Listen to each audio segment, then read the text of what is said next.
Hello, wrestling fans, and welcome to episode 177 of the We Can't Wrestle podcast. Nate Maxon, your host, here with you, along this week with my brother Aaron. Hello. And we are continuing the fall of fuckery this week as we discuss ECW December to Dismember from 2006, the WWE ECW. But before we get started on that, Aaron, anything you want to talk about before we start on this pay-per-view? Well, I want to thank everybody for you don't tune in anymore. I'd like to thank everybody for downloading whatever app you downloaded and clicking on our little button and taking a listen. And like I said, I'll probably say it at the end of the show too. The best way to grow a podcast is to share it, because there's not a lot of ways to get it out there instead of word of mouth. So if you like it, tell other people. Tell your friends, tell your wives, tell your coworkers, tell whoever, tell some stranger on the street. We can't wrestle at them or something. I don't care how you do it. Just get it out there. Yes, we appreciate your support. And if you enjoy the shows that we do here at the WrestleNet Radio Podcast Network, like Aaron said, let your friends know, let your family know, let your dog know, let your toes know that you like, that they should listen to our shows. And there is, Aaron knows, and I'm not, again, like I said last time, I'm not revealing too much yet because I still have to work on stuff, but there's going to be a lot more coming in 2023. I'm going to be putting myself in a position to focus on this business a lot more. Some plans with more fan interaction, maybe some Patreon stuff coming up, some YouTube. When I have time, I'm going to finally have time to work on these extra things that we've always wanted to do. So that is coming next year. More content and more interaction for you, the listeners of the podcasts that we have here on the network. Yeah. So if you don't help us, the only position we're in is face down, ass up. We want missionary, Christ's sakes, at least. When we made our list of pay-per-views we were going to review for this list of terrible shows, I added December to Dismember to the list. And I have to say, and this might surprise people as we go through the show, I surprised myself. I haven't watched this show. I don't think I've watched this show since it aired. If I have, I don't remember. Watching this show thoroughly back through again 16 years later. Jesus Christ, it's been 16 years. Anyway, 16 years later, I have a lot more good to say than I do bad about this show. So I am not fall of fuckering this pay-per-view. And I will make my points whether they are valid to anybody else or not. I didn't say anything when you put it on a list because, we all have our own opinions and everything like that. But when you brought it up, I'm like, all right, that's one Nate wants on there. That's fine. But I agree with you that I don't think it's as bad as what people peg it to be, Mm-hmm. And part of me thinks that the lore of this being a terrible pay-per-view was the relationship between the WWE, well, mainly Vince McMahon, Stephanie McMahon, and Paul Heyman at the time. And I think just the lore and the retelling of stories, that the retelling of actual history that the WWE does, they peg this as that. They do. And I mean, like I said, as we go through the show, I'll get into reasons why it's not as bad, I think, as it's made out to be. But the show took place December 3rd, 2006 in Augusta, Georgia at the James Brown Arena. And you feel good when you go to the James Brown Arena. You knew that you would. Yes.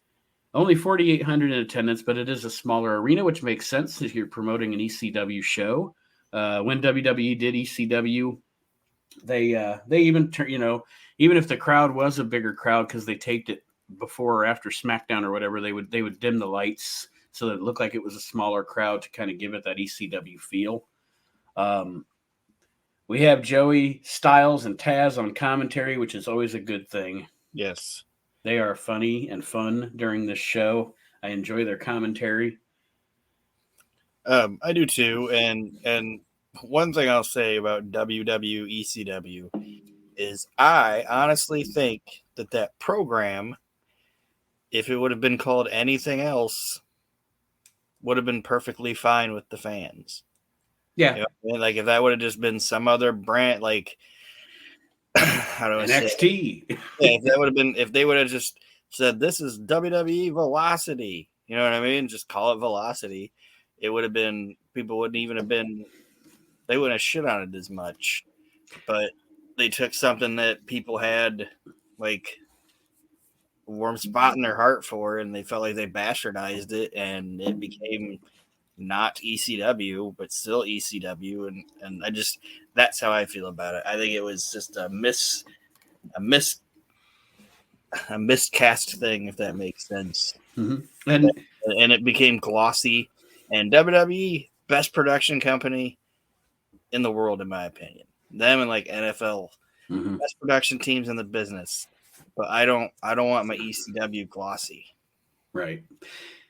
The first, okay, and here we go. Here's where I'm going to make a statement I'm going to have to explain. The first match on this show is my least favorite thing about the show, and I'm going to say why. The match is great. The talent is great. But the biggest problem that WWE ECW had was they would have people that weren't in the ECW brand just wrestling on ECW. Like one week you just have Batista wrestling on ECW for no reason. Yeah, it like, made no sense. Why is he here? And the first match on this show, Eminem versus the Hardys, neither one of them are in the ECW roster, yet they're opening up the ECW pay-per-view. That's what I'm saying. It's like there's nothing wrong with the match, but the presentation is silly. Yeah. And part of me, like I said, part of that is the fact that I just, even when he got it, I think Vince thought, well, if I don't have, even though ECW is a WWE product, I think he felt that if anything, like nobody was watching ECW, so I got to put it on SmackDown to get what, you know what I mean? Mm-hmm. I don't know if I'm making sense on it, but I just think Vince had no faith in it whatsoever. I think what Vince McMahon knew of ECW was it was a popular brand that he could capitalize on. Yeah. And at first, because he didn't know anything about it, he let Paulie book it. He let Paulie handle it, until he was done with Paulie. And he's like, well, I own this brand. Now I'll just take it over myself. Yeah, I'll just make it whatever I want it to be. Which in the long run, I mean, again, I'm going to get to some points here that are both negative and positive. Again, this Hardy Boys match with Eminem is a really good match. Both teams are great. I thought they had a really good feud in 2006, 2007. And I don't have a lot of like details to the match written down because I was watching it, but the Hardys do go over. And go ahead, sorry. No, I was just gonna say, do you have a little more details than I do? I'm not good at writing down details of the match because I'm watching it. I'm more about my opinion of the whole thing. Yeah, I don't have a lot of notes on it. I'm more of an observation guy when I take most of my notes. Like the fact that Melina was bona fide hotness at this point in her career. Good Lord. Yes. I don't think there was just a hotter chick in the WWE than Melina at this point. These are four guys, and I'll just say how I'm saying it. They're four guys of the last era of guys that could do the high spot stuff. You know what I mean? Yeah. But not make it to where it was just like a crash test dummy session or whatever. Like, you know what I mean? Yes. Like they could do all the stuff, but they could do it all to make it make sense. And it wasn't just boom, boom, boom, boom, boom. It was, okay, I'm going to hit this high impact move, but I'm also going to have to give you an arm drag, a headbutt, and a clothesline before I can just get up on the top rope and jump on you. Yes, it didn't look like Will Ospreay doing a dance routine in the ring. And there were high spots, but it still looked like a fight. Yeah, and like I said, they had to get you into the position of being down to be able to jump on you and do whatever, instead of just like them standing there waiting for the guy and this, that, and they all looked like fucking wrestlers. You know, like they're not 125. They don't look like me. You know what I mean? Out there doing their thing. And I'm not saying I'm 120. I'm saying I'm 180 pounds, but compared to like Joey Mercury, I'd probably look like a tiny little guy, you know? Right. And I'm not even saying Joey Mercury was huge, but like Nitro looks like a goddamn wrestler. Mercury looks like a wrestler. The Hardys look like wrestlers, and they actually know how to wrestle, which, like I said, I enjoy a lot. And I just think they're the last, not just specifically these four guys, but I think that age group of wrestlers at the time, like that, well, they were probably mid-30s or whatever. Like that mid-30s era of these guys in 2005, 2006 are kind of the last era of the guys that learned from the guys, the 80s guys, you know what I mean? Right. These are the last guys. These are the last guys that learned from like Bret Hart and Shawn Michaels and dudes like Chris Benoit and Dean, guys like that. You know what I mean? Well, yes and no, because I guess you could say there's a lot of guys modern that learned from working with Shawn and them too. But I know what you're saying. You're saying working the style of that era. Yeah. But still adding whatever they add in their little bit of flair to it or whatever. Right. But it's like what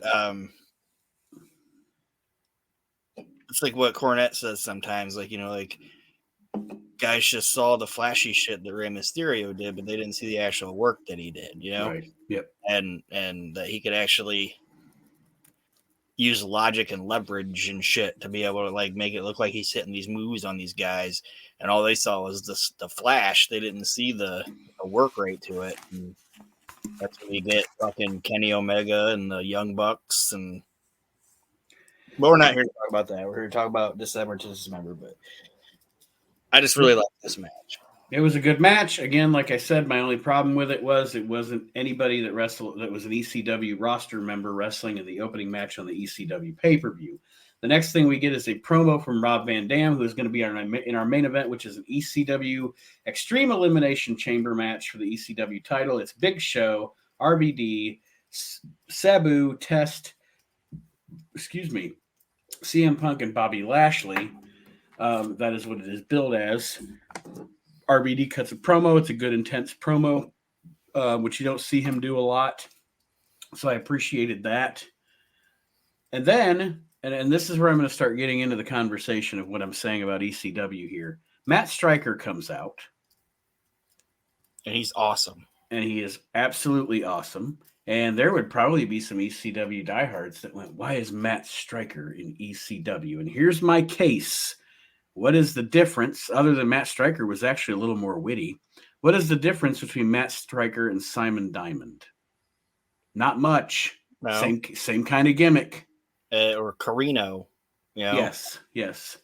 I'm better than you. I'm smarter than you. I mean, yeah, it's a different kind of I can wrestle. Yeah, a little different approach in the WWE ECW. But again, and here's what I'm going to say. This is going to be a word that I'm going to use a lot as we talk about this pay-per-view. Evolution.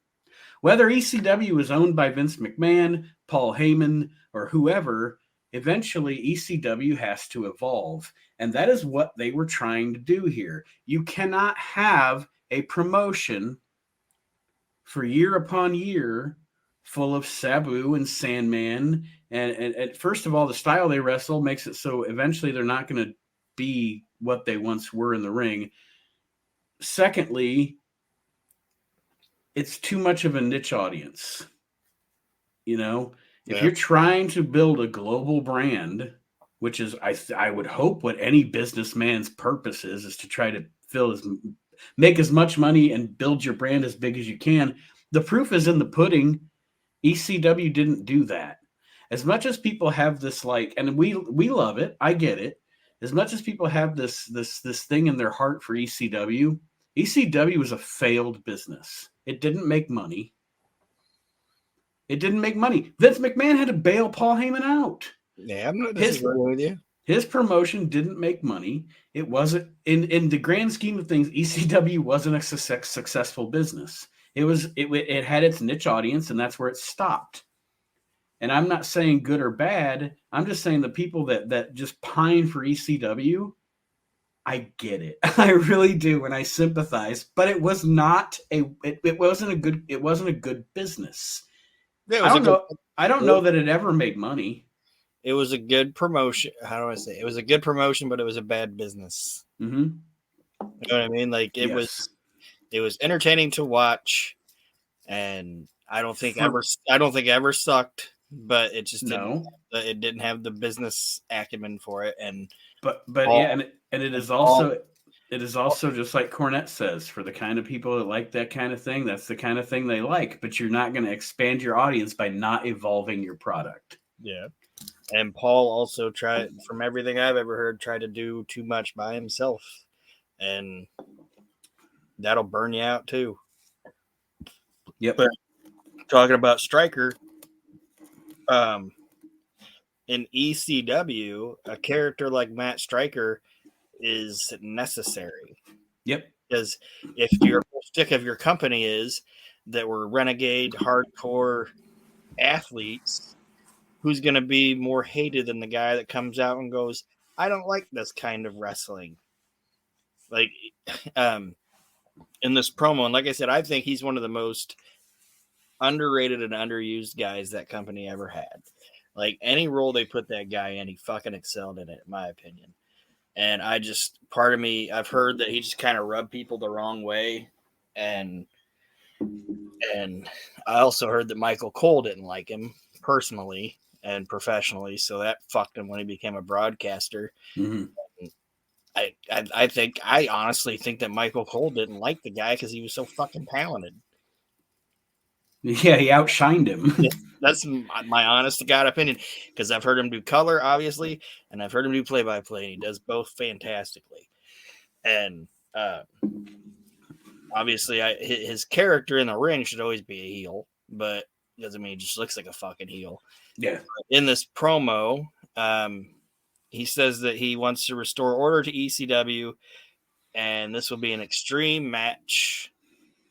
Extreme enforcement of the rules. That's how extreme this match is going to be.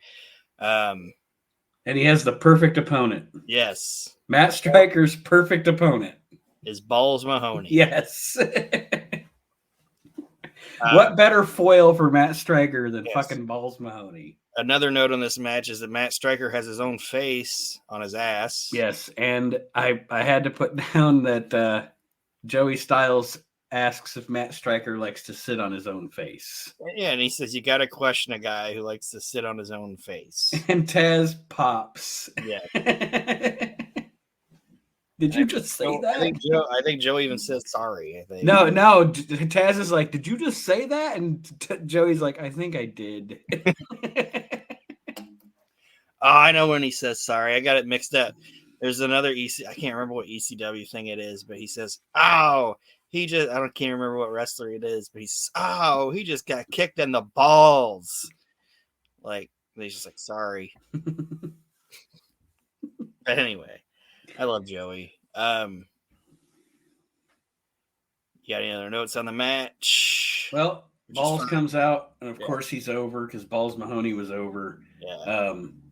That guy's great. He's one of those guys that's great because when you look at him, you expect nothing. And then he starts wrestling, and he's fucking fantastic. Yeah. Like Balls Mahoney, okay, he found the shtick that worked for him, was being a hardcore chair swinging freak or whatever. But he can fucking wrestle. You know? I mean, he worked for Cornette. You know what I mean? And that's what I put in the notes, is that this match was used. It was used for that purpose. It was used to show that Balls Mahoney just isn't a hardcore wrestler. He can actually wrestle. Put him in there with a good wrestler that can work with him and not lose anything by losing to Balls Mahoney, you know. And Balls ends up winning with a sit-out powerbomb. And out of nowhere. I did not see I was like, because like I said, I haven't watched this pay-per-view in years. I was like, that's the finish. Okay. And I put that I have a strong feeling that this match was probably a match that was on the loop of whatever ECW was running. I don't know if ECW was running independent house show, like not independent. You know, what I think they were. I think they were touring with SmackDown at this point. But I have a feeling this is one of the matches that was going on every night, and these two guys were probably working like the middle of the card, like right before intermission for ECW, and this is probably they probably had the. I'm just saying they probably had this match 25 times before they even got to the pay-per-view. Right. And I'm not knocking it. It was really, I thought it was actually pretty good. And me too. And like I said, I wrote it down. I wrote it down here. Good, another solid match on what's supposed to be a shitty pay-per-view. Then we get a segment in the back. We see CM Punk getting ready for the ECW Elimination Chamber match. The crowd loses their minds. Yes, they do, and because he was the perfect guy to be in ECW at this time, as far as the smarks and everything goes. Then we get a. He was the first real internet darling to make it to the WWE. Yeah. You know what I mean? Like. Yep. Yeah. We get the reveal that Sabu has been attacked in the locker room. What's up? No. Oh no. It's down. Paul Heyman comes in. What's going on? Blah, blah, blah. The crowd has a bullshit chant. This is another thing where I'm split. Okay, I'm split on this because I think that what they did was proper because Paul Heyman's character at this time is trying to change ECW, right? Yeah. And he has Test and he has Hardcore Holly, and his whole purpose is to get Hardcore Holly into the Elimination Chamber. However, my thing is I would have reversed this. I actually would have let Sabu into the Elimination Chamber because it would have been really awesome to have Van Dam and Sabu in the chamber. And I actually, because he's just starting up, and like you said, he's such a darling with the crowd, I actually would have had Punk be the guy to get hurt and taken out of the Elimination Chamber. Yeah, but I still would have had someone taken out and had Holly put in because it furthers the storyline. It makes sense. I agree, but also know that the going in, and I know Vince ended up because a lot of this pay-per-view changed like within like that night from all the backstory I heard and everything. So Elimination Chamber, I know there's a lot of matches where you're like, oh, I don't want that planned out or whatever. I'm pretty sure you got to map out an Elimination Chamber match. Right. And you probably got to practice it or somebody's going to get fucked up. You know what I mean? Mm-hmm. And the story that Paul was going to tell in this thing was Punk was going to tap everybody and win the belt. And Vince didn't want Punk to be the champ. He wanted the finish that you got. So that, I think, is why they still went with Sabu getting laid out because these 6 guys in a chamber? Yeah. Mm-hmm. These guys probably mapped out this match, and then you can't just take Sabu. Like Sabu was never entered into it. Like, I think the whole plan was for Sabu, you know what I mean? Right. But the whole finish was fucked over by Vince because, like I said, Paulie wanted him to tap everybody and wanted Punk to be the guy. Like, Paulie was like, Punk was a Paul Heyman guy even right here. Like, so I understand what you're saying, but I also think that's what it was. Yeah, the backstage machinations. And I guess when I was writing my review, I wasn't taking all that into account. You know, I wasn't thinking about that. I was just watching the show. You know what I mean? I know. And what you're saying makes sense too. And if you're getting, but I just think like logistically wise and planning wise for the match that was already in motion. You know what I mean? Yeah. Yeah.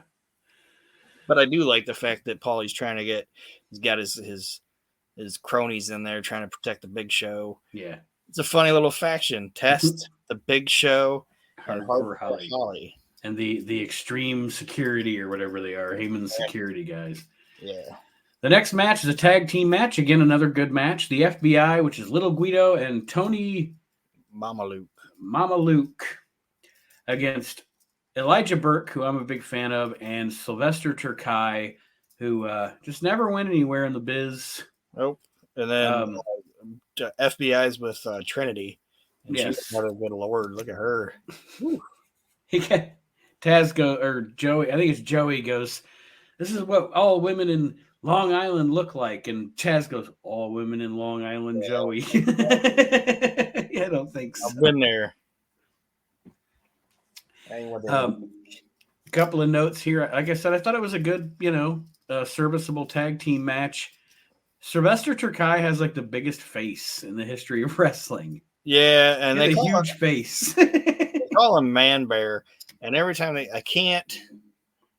Man Bear Pig. Yeah, I can't not call him Man Bear Pig. I mean, I actually like Burke. I liked Burke and Man Bear Pig together. Like, I thought it was a cool gimmick. But Odd couples are cool sometimes. Yeah, and I think it worked. And I don't know a lot about. There's a couple guys in that like 2005, 2006 era that just. I think it was a laryngitis thing or what. I don't know what it was, but they got in there and they just didn't pan out, for different reasons. For whatever reason, like him, Nathan. Well, I don't know, Nathan Jones. Nathan Jones they went to Australia and he said, "I'm not getting on the plane going back." He freaked out or whatever. I'm just saying, there's different things. Luther Reigns, Marcus Corvon. There's all kinds of different guys that they weren't bad. You know what Marcus Corvon, from what I heard, I think his deal was he had something went down with like a relative of some kind. I don't know who it was, a sister or something that got like cancer or something, and he felt like he needed to quit to go home and take care of this family member, and then he just never came back to the business. Which is a shame because that dude was awesome. Oh, he was. The Pounce. I liked him a lot. He was really good. So, but anyway, like I said, I just think for some reason Terkay and he just fell into that He just fell into that group, and I hate to say it, but I don't think Johnny Laurinaitis was good at his job. He wasn't. Like, if you really thought Nathan Jones was this great, like, you're gonna tell me that if Nathan Jones went to Australia, flew to Australia to be on the loop, be the name over there, and then just decided not to get back on the plane and not come back, that Jim Ross wouldn't have got on the plane and went and talked to him? Oh, yeah. Jim Ross would have been like, "You have a contract. Yeah. You work for us." He would have been, he was Jim Ross. He would have been a coach. He would have given him some, some positives of why he doesn't, why he should come back home or come back to the States and stuff. But at the end of the day, he's not going to take his bullshit. Like the whole thing with Mark Bagwell, next time have Mark be a man and call me and not have his mama call me. Yeah. But also maybe the dude was fucking crazy, and when he said he didn't want to come back, everybody was like, "Good, let him stay. Let him stay. I don't care if you pay him just to keep him at home. He's a fucking psychopath." Well, this is a good match. Like I said, a good tag match between these two teams, which Elijah Burke and Sylvester Terkay go over, which you could see coming from the beginning. But little Guido was always a good worker, and this is Tony Mama Luke? Yeah. Okay. The same Tony Mama Luke from WCW? Yeah. No, he didn't look the same to me. I thought he was a different guy. I thought they called him like Tony Marinara or something. They did in WCW. He's Tony Marinara. But he was also, I don't want to say like neither one of them were huge, but he also bulked up from that time. But yeah, this was like the last incarnation of ECW, of the FBI. It was Tony Mamaluke, Little Guido, and Trinity. In ECW it was Little Guido, Tony Mamaluke, and Big Sal. Big Sal. A big fat trash bag. Big nasty Sal, yes. Who was the other big fucker that WWE used for the FBI? Because he wasn't on this show. Remember, they had some big clod that they It was Big Sal. Big Sal. No, not the fat one. There was another one that was like a giant or whatever. But he kind of looked like Giant Silva a little bit. I don't remember that. Big Sal was a big fat guy. The guy I'm talking about was like a big Guido or something. I don't know. Anyway, I have no idea. I seem to recall him. I'll have to figure that out. Maybe it was a fever dream. I don't know. But best thing about Big Sal was ECW. They're just, you fat fuck. You fat fuck. So they would just chant at him. Anytime he did something, they just called him a big fat fuck. Well, they weren't lying. No. So after this tag match, we get the scene with Sabu being loaded into the ambulance, kind of pretty much foreshadowing that Sabu is not going to be in the Extreme Elimination Chamber match. Of course, the crowd is booing, as they should, because it's a heel move, and he's a babyface. Yes. So the next match is Tommy Dreamer versus Daivari, and Daivari is escorted to the ring by the Great Khali. Yes, and the commentators mentioned it after I wrote it down, but I'm still going to put it in my notes anyway because I wrote it before them. How was Khali supposed to get involved without anybody noticing?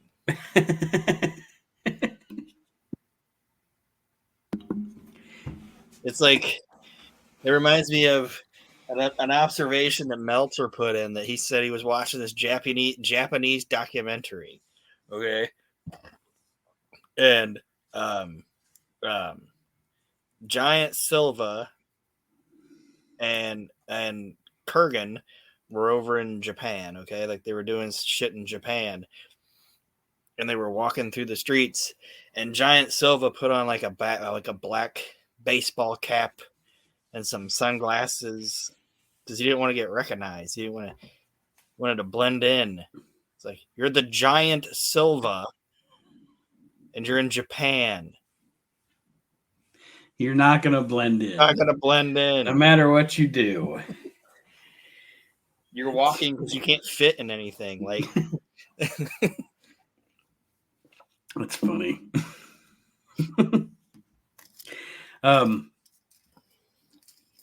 I actually like Khali. I like Khali. I like Daivari. I like Tommy Dreamer. I like everybody in this match. I think Khali gets shit on too much too. Like, what do I want to say? Is it his fault? What were you expecting him to do? Right, exactly. Was it his fault that he's 7'4" and 450 pounds and took a paycheck because he's an attraction from a company that's all about attractions? He's not gonna go do Hudakan Ranas and right. Shit. If you're watching the WWE's product, you should probably expect some of like a Great Khali. You know, I don't know. It's just there are some wrestling fans that are just too much. And I know. I shit on Kenny Omega and I shit on Orange Cassidy. I get it. It's not even now. If you go all the way back, Giant fucking like Haystacks Calhoun. You know what I mean? Big fat slob.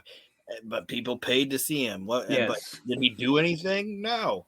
But he was a big fat fuck that everybody wanted to see. Big Daddy. I love watching British wrestling. There's YouTube channels that I have that I subscribe to that have World of Sport all over it. And Big Daddy's always at the end of the fucking show and is always the worst fucking thing. But he's a big fat fuck that people wanted to see, and they wanted to sing his song with him. And like there's always, every fucking territory had some big ass hillbilly that was just a klutz, but they wanted to see him. You know what I mean? Andre the Giant in 1988. Yeah. He wasn't exactly, rolling around doing a great wrestling match. It was just people wanted to see him because he was a big bastard that everybody wanted. So I think it's just ridiculous. And I think that sometimes, especially the really, really smarky internet wrestling community guys don't realize that yeah, the business has evolved, but the business is the business. And just because, and again, like I say, I do not like Kenny Omega. I do not like Orange Cassidy. And you know what that means? I do not watch them.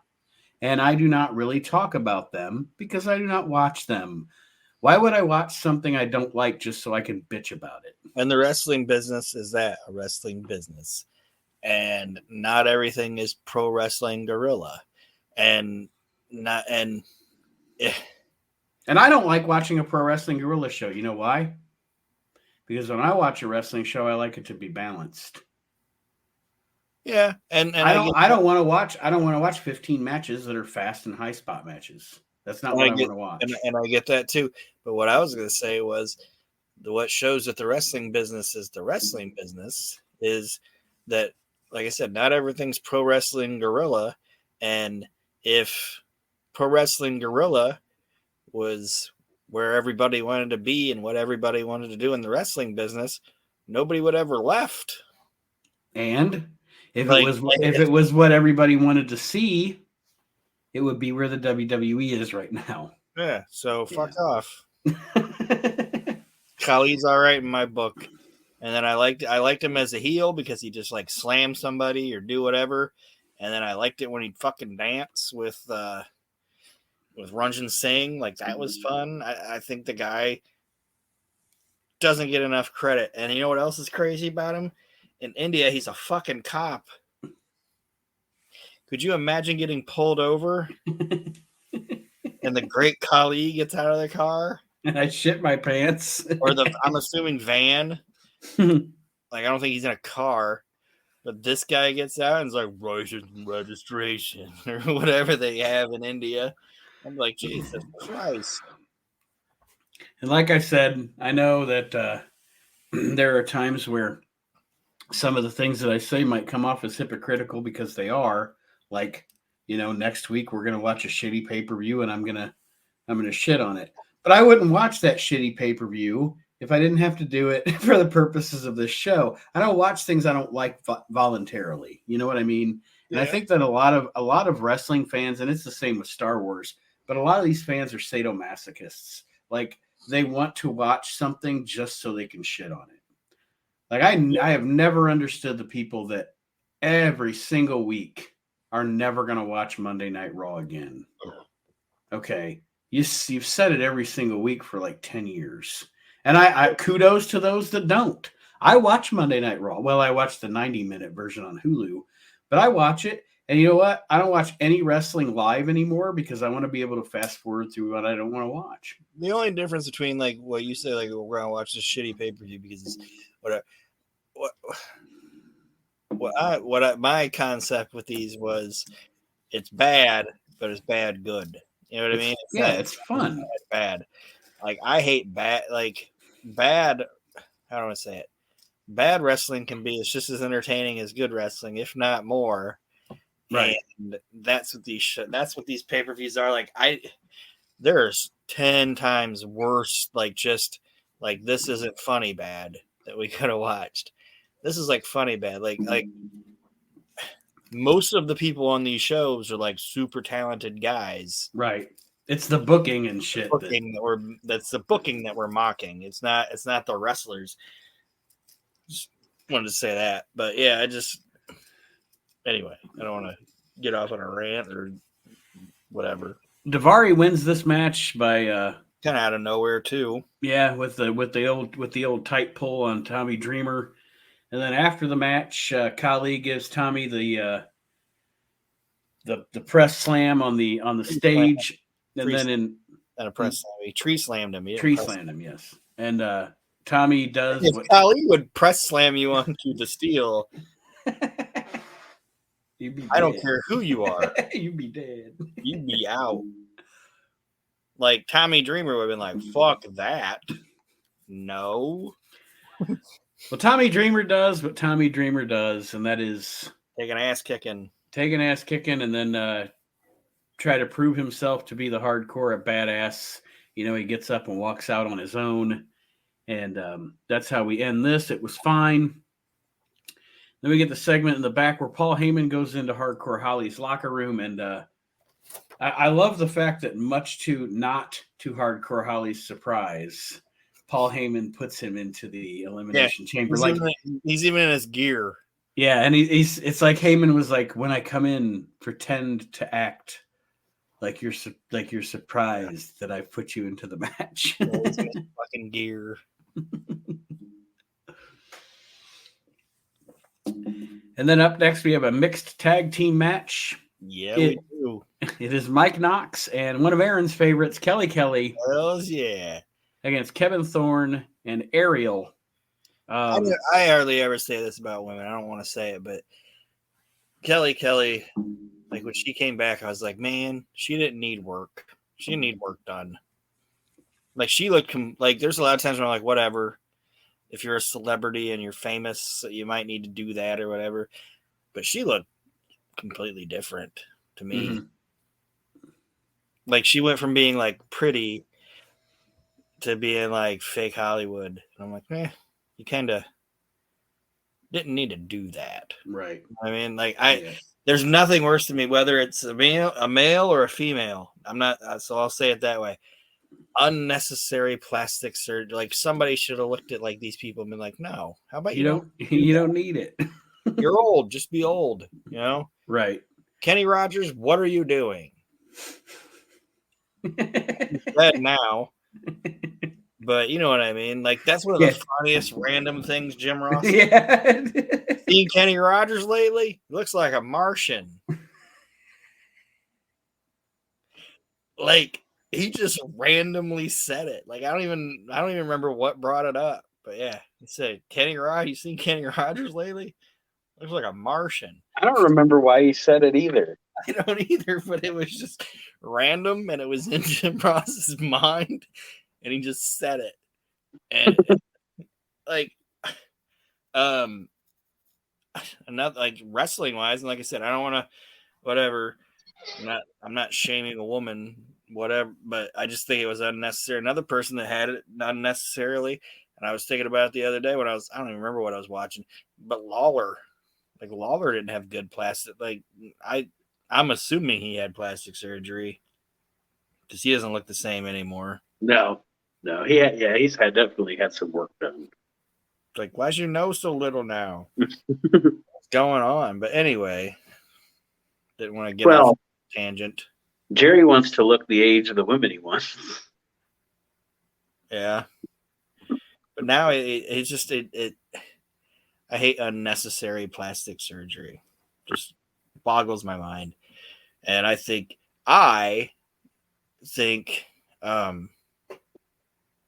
a person, unless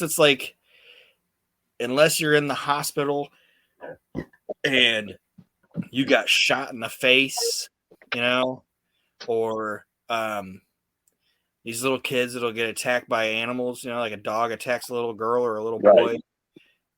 Unless it's that type of like emergency plastic surgery, I think you should have to talk to somebody.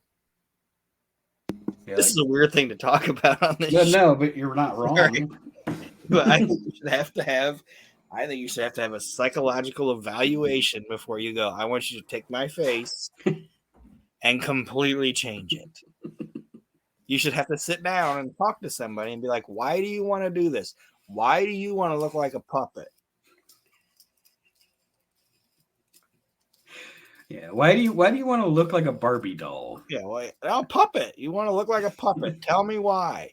And if it's a logically sound reason, go for it. But if it's because vanity is a big business. We both work retail, and you see how much makeup products there are and HBC and all that. But if it's because I want to keep getting the big roles, or because my husband doesn't look at me the same anymore, be like, no. Maybe you need a new husband. Yeah, maybe you need somebody that's not so fucking shallow. But now you look like, but nope. Go ahead, look like a puppet. Have fun. You're a woman, but now you look like George Hamilton. Yeah. Well, Christ almighty, just be old. just be fucking old. Like Botox. Are you insane? What is your what's your I like Mike Knox. I do too. Kevin Thorne sucks. I was about to say, what is your opinion on Kevin Thorne? Lame. That dude. Yeah, I'll be honest, he never did anything for me either. As a worker, nothing. Like he's a basic bitch worker. You know what I mean? Like I think the only reason he got to where he got was he was a bigger dude. Like he was probably on indie shows and was like the bigger guy on the show. He was a John Laurinaitis guy. It was when he originally got signed to the company and did that Mordecai gimmick. They wanted to do a feud with him and Undertaker, and he washed out. Essentially, he washed out, and everyone that wasn't Laurinaitis said, "Nope, we're not putting him in the ring with the Undertaker in a major feud." And he was a guy that they probably looked at as he's got the size, like he wouldn't look small or whatever with the Undertaker. You know what I mean? Then it was like, nah, he sucks. Like how do I say? There's a reason, and it's a totally different thing, but there's a reason that Glenn Jacobs got picked to play Kane. You know what I mean? Because he was bigger than the Undertaker, and he could work, but he could also work, and they knew that because he had been in that company for fucking year, like 3 or 4 years. You know what I mean? This Mordecai cat shows up because he got signed off site, and then they probably saw him work, and they were like, "This bites." No, yeah, we're not putting him with Taker. You know, we talked about Khali earlier. Not a great worker, but you can justify putting him with Taker because he's an attraction. You know, because of his size and everything. He looks like he could fuck up the Undertaker. Well, it's kind of like Gonzalez. Yeah, but somebody that doesn't look like that has to be a high caliber worker to work at the level with Taker. Yeah, and Kevin Thorne was not it. He was not, but he and Ariel go over in this match, and then the Sandman makes his entrance. Much to the EC. Oh, go ahead. He's also one of the guys that Cornette slapped.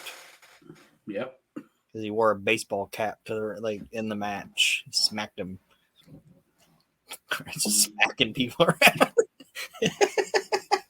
It's so funny. Just slap a motherfucker. Like Jim Ross had to be like, "Oh, Corny, you can't be slapping the talent. Be slapping the talent." But when somebody walked, if another Bruce Pritchard walked into Jim Ross's office and be like, "Hey," he's like, "What you got? What you got, Bruce?" I just understood that Cornette just jack slapped Kevin Pritchard out of Louisiana. And in the office privately, they laughed. Those two were laughing together. He's like, "What did he do that for?" He wore a hat. Smacked him right in the face. Jim Ross like, "What is he, Bill Watts?"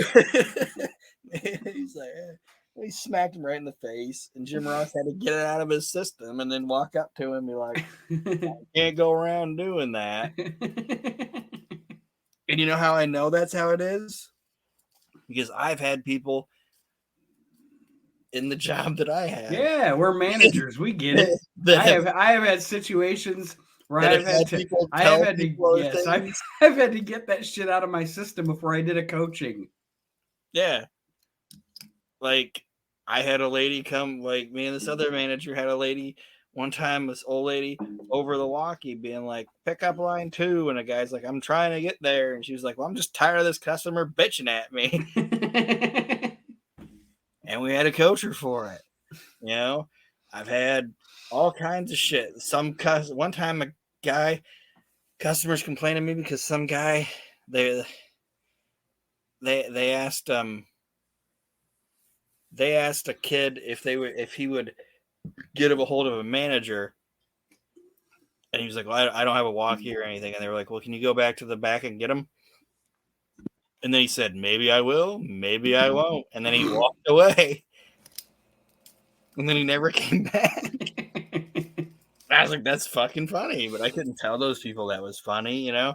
Yeah. So you can't tell me that Jim Ross didn't have to be like, Let me collect myself. all right, let me collect myself because you slapped Kevin Furtig for wearing a hat. Anyway, Like I said, Sandman comes out after this match, much to the fans happiness. I also let me ask you this. I know on the pay-per-view they play the WWE network Sandman music. Mm-hmm. Do you think they even overdubbed it on the pay-per-view? I don't think so. You don't think they actually played it? Because I know I know I read that on the first ECW One Night Stand they did that. Like they actually played Enter Sandman. Yeah, but they didn't play the Metallica Enter Sandman. They did overdub it on the DVD and on WWE Network. They overdubbed the Enter Sandman that they used for the first one. They used it was a Motorhead, but there was a cover of Enter Sandman that he used in the arena. Wow. Okay. But they never used the Metallica version. But I think by this point he was just using the WWE music. All right. I was always curious if you heard or thought that. But Sandman comes out with the cane and does the cane thing, and that's what he does. And it's effective. You're at an ECW show. You should probably have the Sandman come out and cane somebody. Yeah. And who better than Kevin Thorne?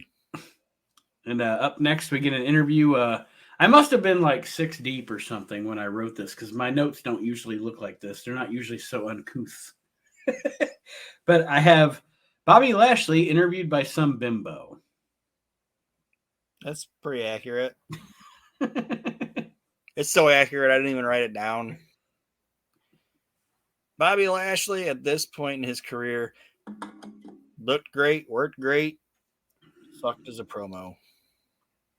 Yeah. He's also a guy that doesn't have the voice that he should have. Oh, I agree. I totally agree. He's like they do a good job. They did a great job putting him with MVP. Okay. Fantastic job putting him with MVP. And what I've watched of him on WWE now, until recently, because that's just beat him for the belt and moving into this feud with Brock or whatever. I hadn't seen him cut very many promos. Like they were kind of booking him as like the guy just goes to the ring and does his shit. You know silent. what I mean? He's been booked as the silent but deadly guy, and that's what he should be because his voice does not match what that man looks like. It's like Mike Tyson. You know what I mean? Like what is going on here? Like, that shouldn't be coming out of that guy. But essentially the gist of the interview is they show the footage or whatever of Paul Heyman's conspiracy against Bobby Lashley. Bobby talks about Paul Heyman having it out for him, cuts the promo. It's not a great promo, but a guy that is an athlete that is the size, caliber, and talent of Bobby Lashley doesn't necessarily have to be a good promo. No. And like I said, it's not the fact that he's not a great... Because Brock's not a good promo. No. He is when he's just being a prick. Yes, I agreed. Like when he's being himself. Like this Brock Lesnar is more Brock Lesnar, like actual Brock Lesnar than they've ever let him be. You know what I mean? Just him being like... Those promos he cut on Cena. Remember those promos he cut on Cena back when he first came back? It's rolling down your leg. It's pass. It's pass. You know what I mean? It's pass. Or when he took the microphone and looked at Hulk Hogan, was like, "Show's over, Grandpa." And you know why that line is great? That wasn't written for Brock Lesnar. Brock Lesnar went out there, took the microphone, and I'm sure they say something about like, "Oh, we're putting an end to this," or something like that. And he just looked at Hulk Hogan. He's like, "Show's over, Grandpa." Like this is the greatest. It's one of the greatest lines that has ever been said in the history of professional wrestling. And Hulk Hogan was fucking furious and speechless. and Furious, and speechless. couldn't do anything about it because what's he gonna say? And what's he gonna do? What's he gonna do? What you gonna do, brother? What you gonna do, brother? I'm Brock Lesnar. I don't give a fuck, and I know they're not gonna fire me. You know what I mean? Like, I'm bulletproof in this situation. The party's over, show's over, Grandpa. The greatest lines ever. He won a UFC fight. I don't watch a lot of UFC, but like if people are having like a party or whatever, I might go to it and I'll watch it, you know. But I don't study it and know like, oh, this guy and that guy. But he won a UFC fight and they interviewed him, and the whole show was sponsored by Coors Light. And oh no, it was sponsored by Budweiser. Sorry, Anheuser-Busch was sponsoring this UFC, and the guy said, "Brock, you just won. What are you gonna do tonight?" And he's like, "I'm gonna go home, drink a 12-pack of Coors Light, and lay down with my hot ass wife." Like, he buried the sponsor. Yeah, he didn't care. Jimmy John's is paying his fucking bill. That's what I'm saying. I don't know how we got into like Brock, because you saying Brock wasn't a great promo. Like I said, if it's something you want him to say or do, it's not going to be that great because Brock Lesnar, he's a guy that's on the level of the fact that he just doesn't want people to tell him what to say and do. So if you're going to tell me what to say and do, I'm going to just do it. All right, done. See you later. But there's that echelon of people that just do not like being told what to do or what to say. And he's in that fucking list. He's on that list, and he'll just be like, "I'll go home. See ya." That's why I wonder. I know we're getting in the weeds, but that's why I wonder how things are. And I know he's still with the company, and I know he's cooperating and everything, but that's how I wonder how things are going to go down with him in WWE now, because from everything I've understood, the only person in that company he listened to is Vince McMahon. He walked out.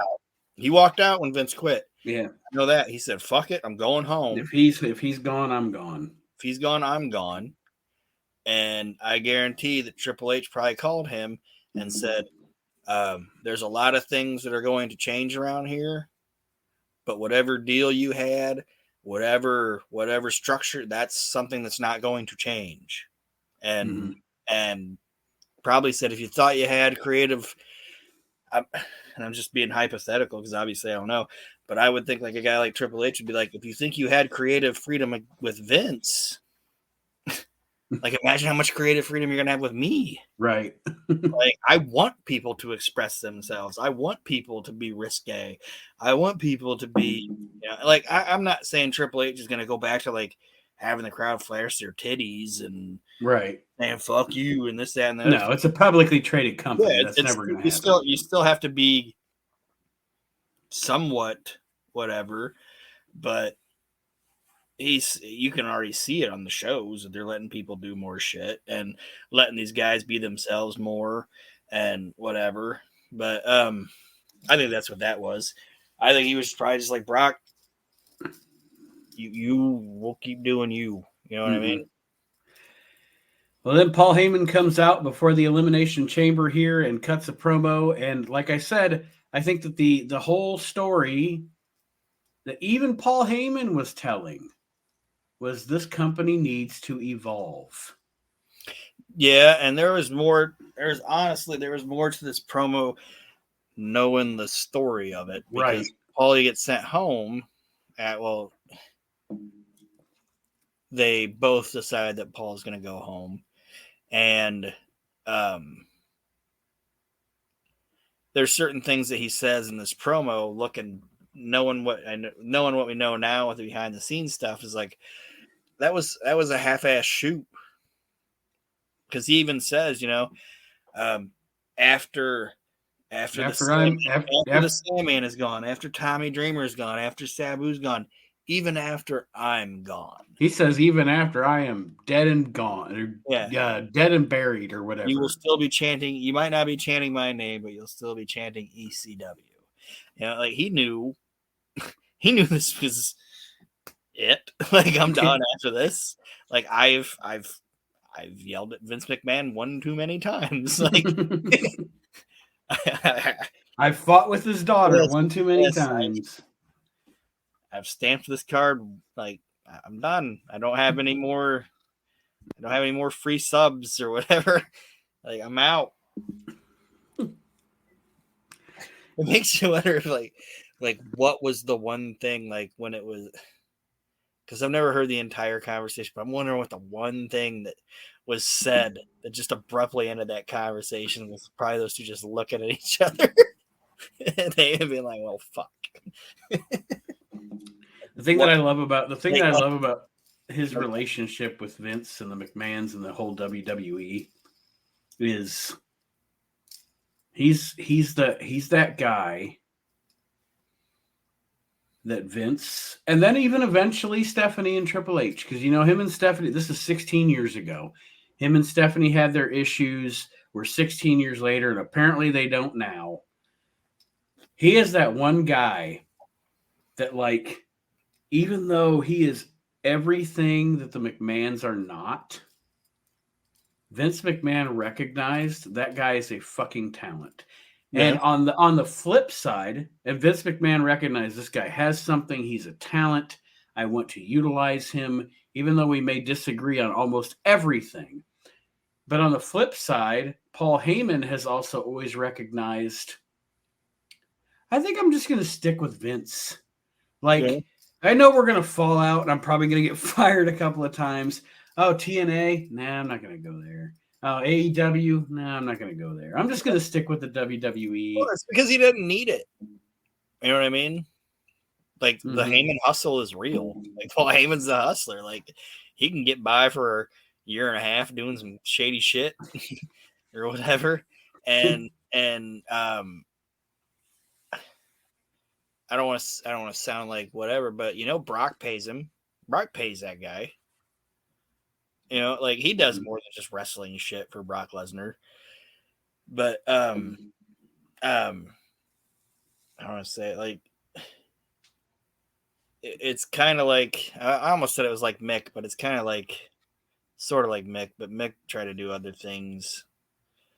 I just like I said, it had to have been him saying something about Stephanie to Vince. Oh, for sure. Like, it had to be like, and I'm in here trying to do my job, and your bitch daughter's over here. And that was, excuse me.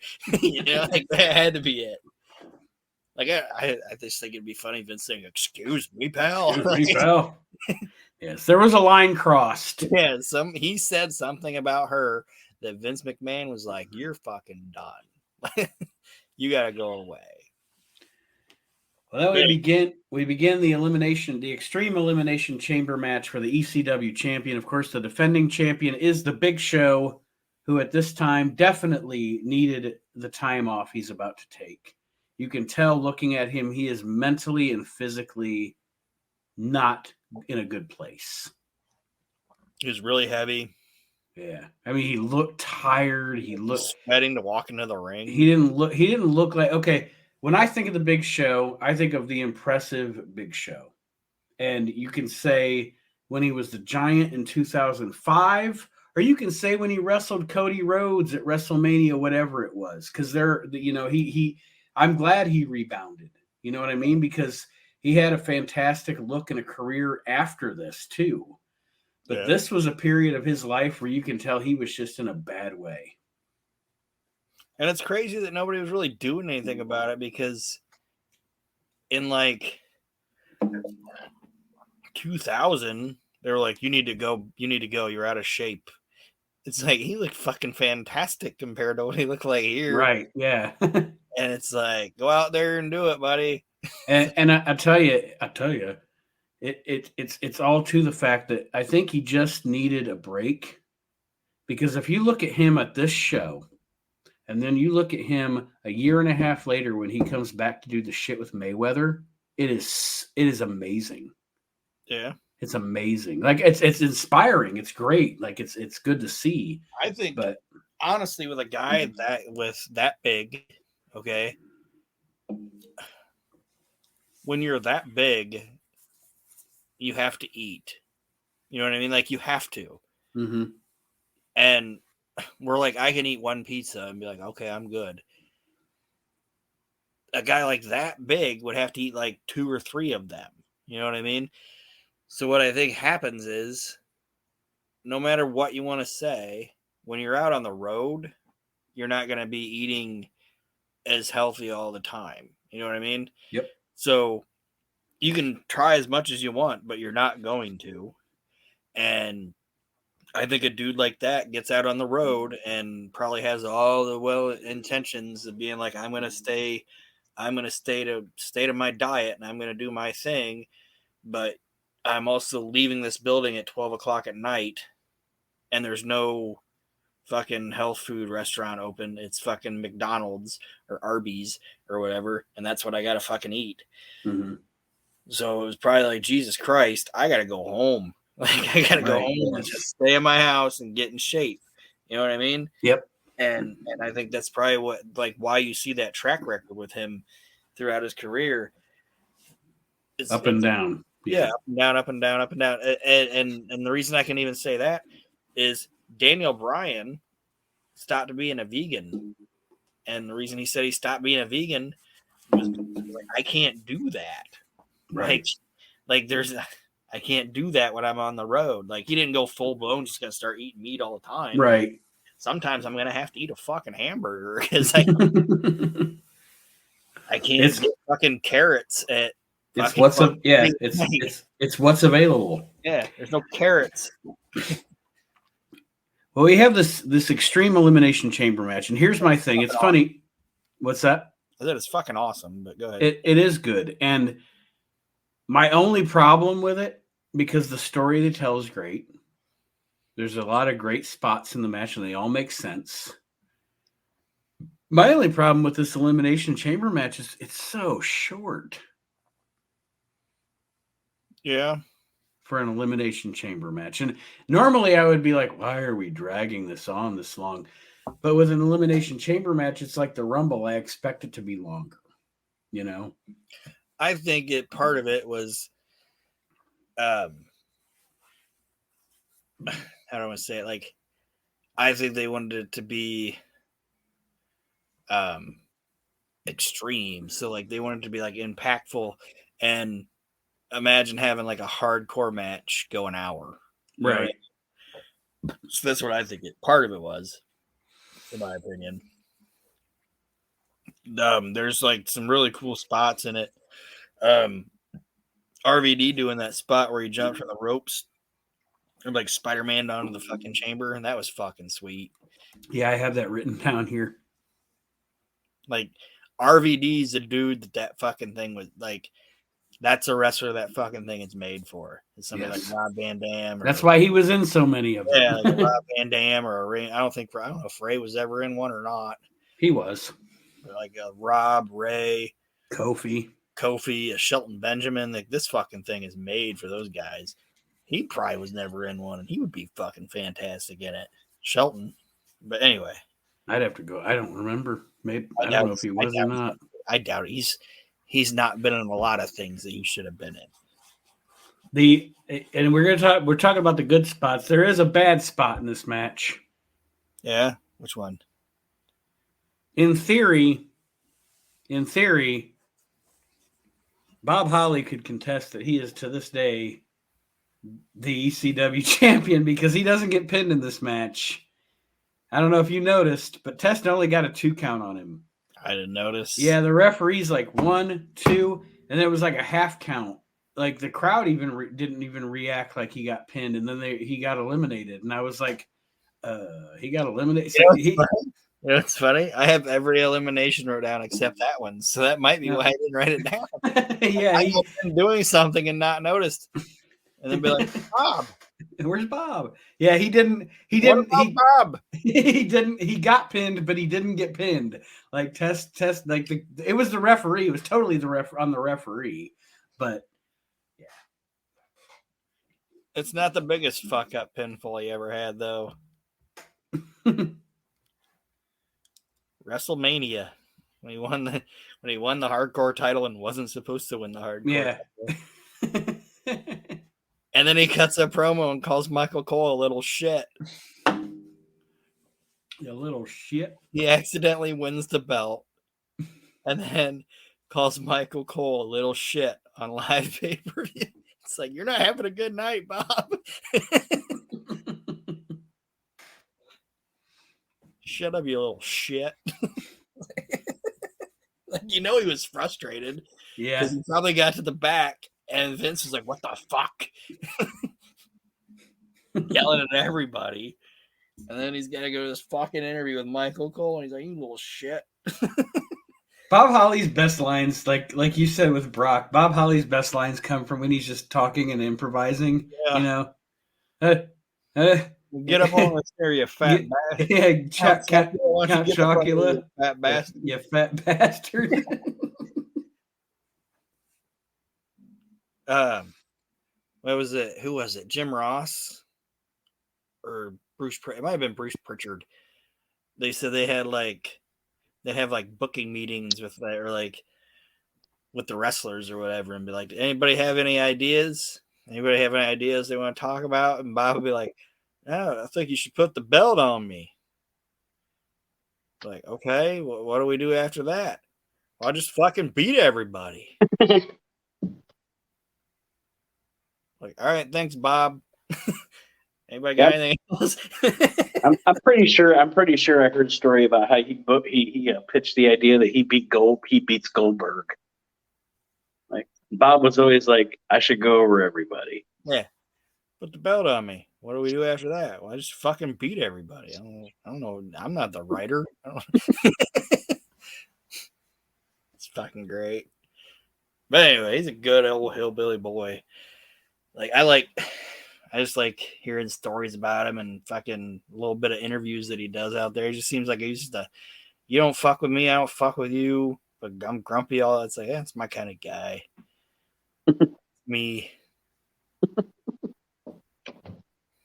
But anyway, like you said, Punk or like you said, Bob got eliminated. I didn't even notice it. Yeah, Bob got eliminated by test. All right. RVD eliminates CM Punk. Yes. With his 5 stars frog splash. That was the best way with this crowd to eliminate Punk. Because if anybody else, we can't do it. Yes, if anybody else eliminated Punk, they would have shit all over it. But since Van Dam did it, you put them in that situation where they're like, oh, God damn it. Yes. Am I supposed to be mad or happy? I'm happy. I'm happy. So yeah, a good booking decision there. Do something now, neckbeard. What you got? Anyway, then Test, he ends up eliminating RVD, and I actually liked it because he did the elbow from the pod onto a chair, and I thought it was impressive. And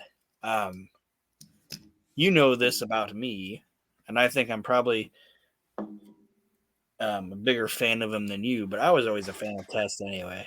I thought the dude was fucking really good for being the bigger dude that he was, and I know he had problems, and that's some of the shit that set him back or whatever. But always better as a heel.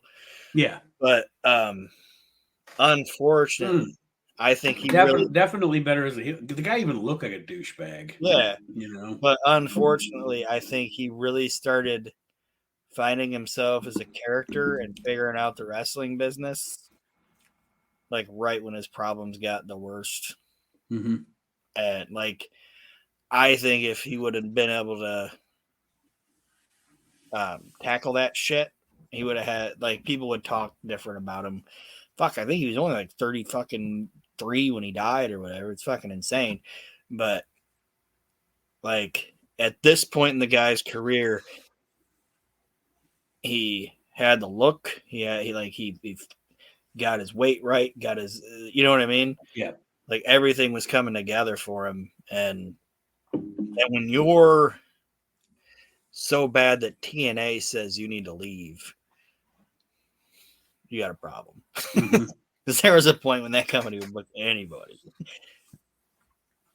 But anyway, As far as the booking of this match goes, if this is what Vince wanted, and like you alluded to, this isn't what Paulie wanted, but if this is what Vince wanted, they booked the match the way it should have been booked for a crowd reaction of some sort because Vince wants Lashley to be the champion. So Lashley is left with two heels. You've got rid of CM Punk, you got rid of RVD, you've left Lashley with two heels, so he's the babyface. He overcomes the odds pretty much and winds up spearing both men. And Bobby Lashley becomes the ECW champion. yeah, and like I said, not there's some impressive shit in here too. We kind of like Big Show going through the pod was cool. Yeah. You know, but like I said, I think, and I'm not knocking Bobby Lashley at all in any way or anything like that, but I just think that if this would have been anything other than ECW, it would have been totally different. I totally agree. And I think, again, it was a good show. And I think that for ECW, if the intent was and always should be to evolve a product and grow a brand, this is actually from beginning to end a fairly effective show. You have ECW originals on the show to give that vibe, but you're also evolving the product with new talent. And that's always my thing about it is, and especially after watching this in hindsight, what would those people that would shit on this, okay, what would they have happen? Would you like to see Sabu and Rob Van Dam wrestle each other for another 22 years? Because I seem to remember people bitching about Randy Orton and John Cena wrestling each other for 15 years. You know what I mean?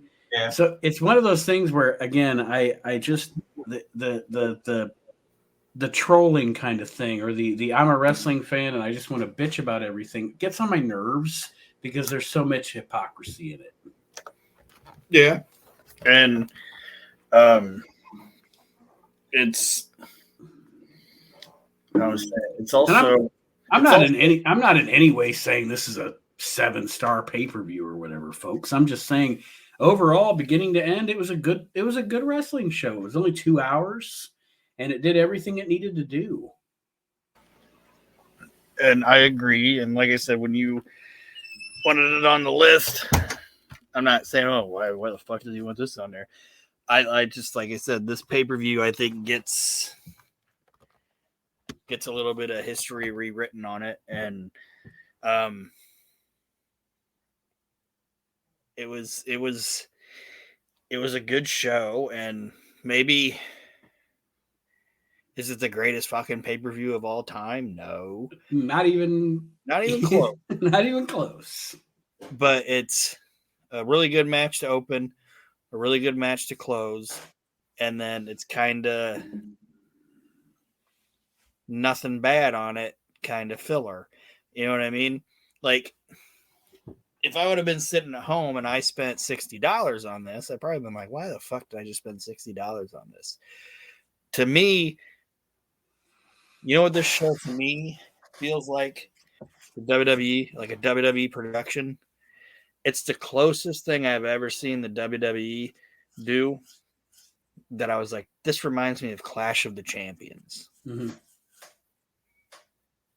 Like Clash of the Champions usually had a match that mattered at the beginning and a match that mattered at the end. And then the middle of it was just matches to serve a purpose. Yeah, it's matches to have on TV. And like I said, if I would have paid full price for this pay-per-view, I'd have been like, I feel a little cheated. But watching it now, I'm just like, meh. It's a serviceable show that didn't really do anything terrible, and I didn't really mind it. Probably the worst match on the show, and I'm just saying, just because I have to pick from the show, but probably the worst match on the show was maybe Daivari and Dreamer, but it wasn't even bad. Yeah. You know? Like, this is what it's a show that, and you can tell me if this doesn't make sense. It's a show, but by the time it was over, I didn't remember some of the stuff that happened. Right. You know what I mean? Yeah. Like, when it was over, it's like, I don't remember Tommy Dreamer getting tree slammed.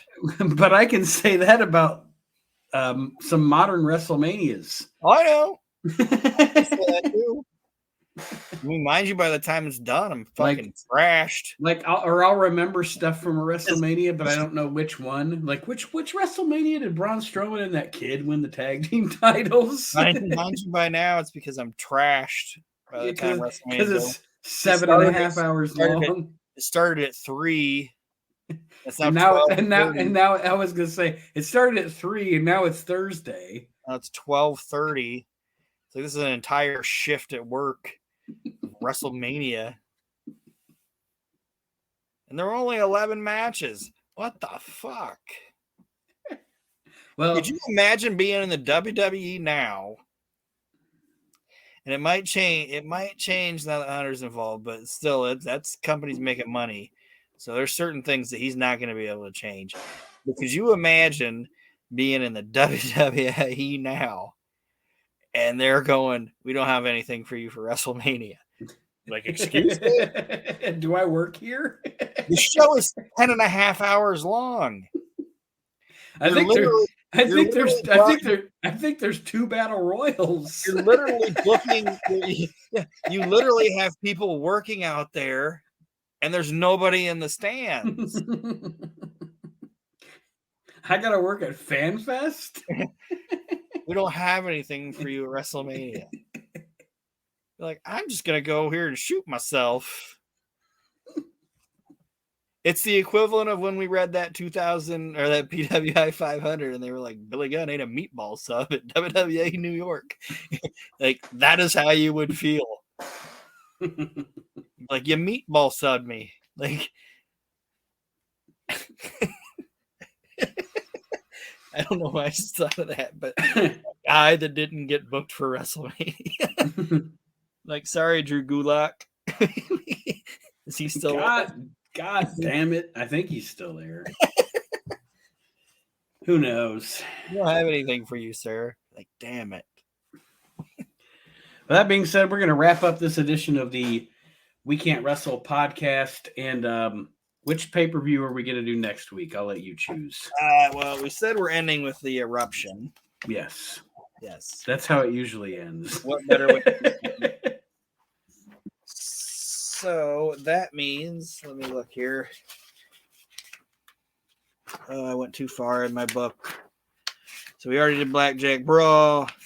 Unfortunately. Yes, we just did December to Dismember. So I say, well, the next 2 are WCW. So either way, I say the next one we do, let's do one that we know isn't good, because there is a few good things on Fall Brawl 95. So let's just go New Blood Rising. It's honestly the worst fucking show on the entire list. It is. I'm glad I added it. Yeah, you added it. I came up with the 3 when I was drunk. Surprise, surprise. But they put New Blood Rising on there, and I'm like, that is some primo shit right there. The height of Vince Russo. This is WCW. Yeah. No shackles. This is how you don't book professional wrestling. Yes. And the end of the end of the show makes me more mad every time I watch it. So that's what we're looking for. Like, I get irate every time I see it. Next week's episode is going to be Aaron's blood pressure rising. Yes. That'll be the title. I get irate every time I watch. Like, I'm going to break something. But anyway. All right, well, I'll do the sign off here. Thank you, everybody, for joining us on the We Can't Wrestle podcast. And as we said at the beginning, check out any of the shows here on the WrestleNet Radio Podcast Network, including this one. If you're listening to this, you're already checking it out. But if you Yeah. smell what the Arch is cooking with Archie Mitchell, our modern products show every week, Reliving the Extreme, of course, where we discuss ECW with ECW's own Mr. Chad Austin, Mark's Indie Spotlight, where Mark is talking to indie stars from around the country, and he is going to be he had to stop doing shows for a few, but he is going to be getting back into that here shortly. Some work stuff came up, and we understand that he doesn't get paid to do the podcast. So Yeah, well, neither do I, but I'm still here. but anyway, thank you for joining us this week on the We Can't Wrestle podcast, and as always, we'll see you next time around. Have a great week, everybody, and